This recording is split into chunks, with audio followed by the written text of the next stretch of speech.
Somebody once asked Zen Master Sung-san, does the Bodhisattva have desire? Then he said, big desire. And the person said, what kind of desire? He said, desire for all beings.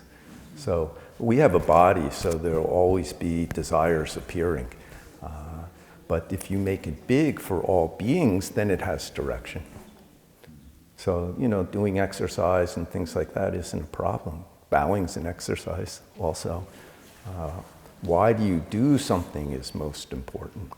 Also, you talked about, this the first time going to the sauna, this thinking appears, I'll do push-ups and I'll look strong in the sauna, and then I practiced 1 month, so I thought that thinking would be gone, and I didn't think about it the second time, but I actually did the push-ups, So that's a kind of, who knows the second time, maybe just, But we have something called lingering karma.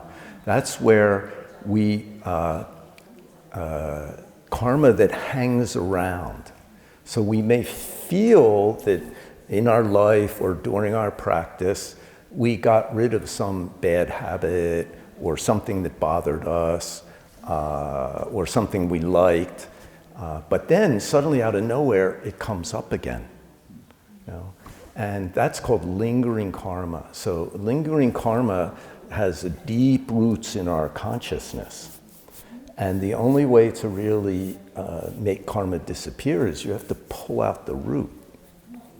If you put a rock on grass, it doesn't grow. But when you take the rock off, it'll grow again. So, but if you actually not just break it off at the surface, but pull it out by the roots, then it doesn't grow again. So karma is the same way. Karma is made by our thinking, so it's these deep kind of, deep in our consciousness thoughts. And they appear occasionally. But if we're doing lots of practice, we're aware of things. So you can even become aware of the thought as it appears. In the beginning, many times people aren't aware of their thought at all. They just action. Then maybe they practice, they begin to see the thought, but they do it anyway. But more practice and more, sincere mind, you can see the thought, but maybe this time you don't do it. And then someday this thought kind of thinking will disappear. And even if it keeps reappearing, it doesn't have so much power over you. And then it's almost like curious thing, interesting.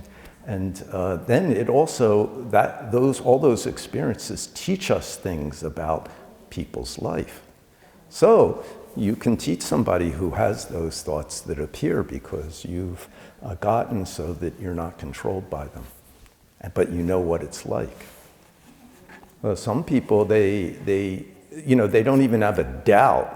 So you see pictures of people, they've spent their life working out and eating the foods to make their body big. And some people, it's scary. They just look way out of balance, That's called the imbalance of the 5 skandhas, which is one of the sources of suffering, They go way out of balance.